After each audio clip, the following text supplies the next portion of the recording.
आज हम एक और फिजियोलॉजी के बहुत ही सिंपल एक्सपेरिमेंट के बारे में पढ़ेंगे और इस एक्सपेरिमेंट में भी हम ये देखेंगे कि किस तरह से ट्रांसपिरेशन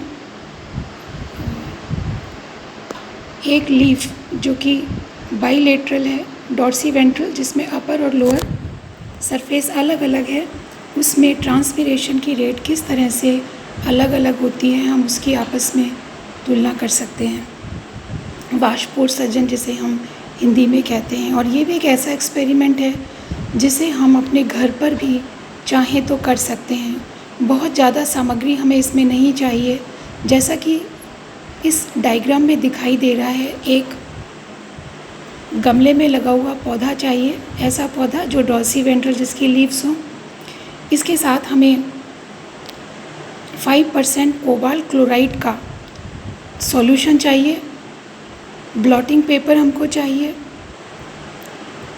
और इसको ढकने के लिए कांच की हम स्लाइड्स ले सकते हैं और थोड़ा सा ग्रीस की हमें ज़रूरत पड़ेगी। तो इस एक्सपेरिमेंट को समझने के लिए हम इस तरह से इसकी प्रिपरेशन करते हैं कि हम ब्लॉटिंग पेपर को लेते हैं उस साइज़ का जिसमें कि हम लीफ में लगा सकें।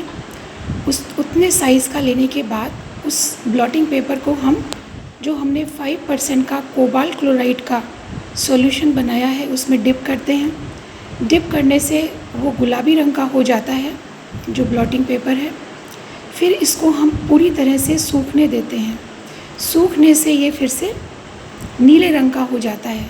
तो इसकी ये प्रॉपर्टी है कि जब ये गीला होगा कोबाल्ट क्लोराइड तो ये पिंक होगा और जब ये सूख जाएगा तो ये ब्लू कलर का हो जाता है। तो जब ये पूरी तरीके से सूख जाए तब हम इसके दो पार्ट लेते हैं।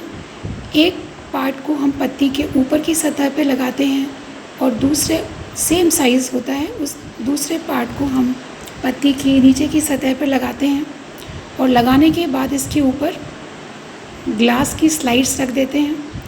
और जैसा कि डायग्राम दिखा रहा है, क्लिप से हम इसको बांध देते हैं क्योंकि बांधने के लिए कुछ चाहिए। तो स्लाइड्स के बीच में ब्लॉटिंग पेपर और स्लाइड्स के दोनों सिरे हम क्लिप से जोड़ देते हैं और स्लाइड का जो साइड का किनारा है दोनों तरफ जो पत्तियों की तरफ दिखाई दे रहा है दोनों साइड में, वहाँ पर हम थोड़ी ग्रीस या वैसलीन लगा देते हैं। ऐसा करने से कोई भी नमी जो वायुमंडल की है वो नहीं जाती, क्योंकि अगर वायुमंडल की नमी जाएगी तो एक्सपेरिमेंट हमारा पूरी तरह से गलत हो जाएगा। क्योंकि हमें ये देखना है कि वाष्पोत्सर्जन जो निकल रहा है उसकी नमी का प्रभाव इस ब्लॉटिंग पेपर पे किस तरीके से पड़ रहा है। तो ये लगाने के बाद इसको अच्छी तरह से सेट करने के बाद कि हमने ब्लॉटिंग पेपर सेम साइज़ के दोनों तरफ लीफ में लगाए जो डॉर्सीवेंट्रल है, उसके ऊपर फिर हमने ग्लास की स्लाइड से उसे ढका।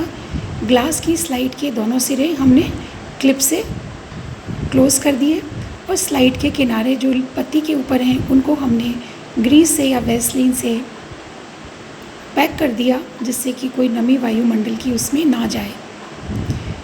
तो इसको रखने के कुछ समय के बाद हम देखते हैं कि जो ब्लॉटिंग पेपर है वो नीचे की सतह से जल्दी गुलाबी होना शुरू होता है और ऊपर की सतह से वो काफ़ी धीरे धीरे गुलाबी होता है।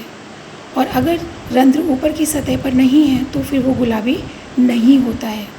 तो इससे यही हम देख सकते हैं कि जो वाष्पोत्सर्जन है वो पत्तियों की ज़्यादातर नीचे की सतह पर होता है, जो ये बताता है कि डॉर्सीवेंट्रल पत्ती के नीचे की सतह पर ज़्यादा रंध्र होते हैं, स्टोमेटास होते हैं और इसीलिए वाष्पोत्सर्जन की जो क्रिया है वो नीचे की सतह से ज़्यादा होती है और ऊपर की सतह में या तो स्टोमेटा या रंध्र होते ही नहीं हैं और होते हैं तो बहुत कम मात्रा में होते हैं।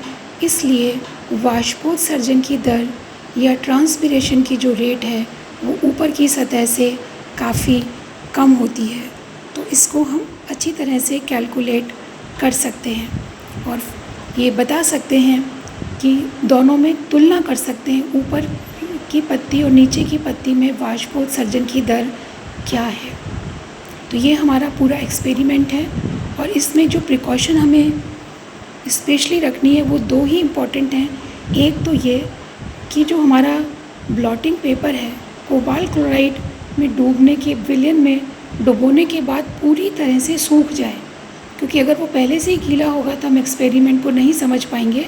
तो ये पूरी तरह से सूखा हुआ हो, और जब हमने इसको पत्ती पे लगा दिया, ग्लास स्लाइड्स लगा दी, तो इनके दोनों तरफ ग्रीस या वैसलीन लगाना भी ज़रूरी है, क्योंकि अगर नमी बाहर से इसमें आ गई तो इससे पहले कि वाष्पोत्सर्जन की क्रिया हो, नमी से ही ब्लॉटिंग पेपर पिंक हो जाएगा और जो हमारी रीडिंग है वो फिर गलत आएगी।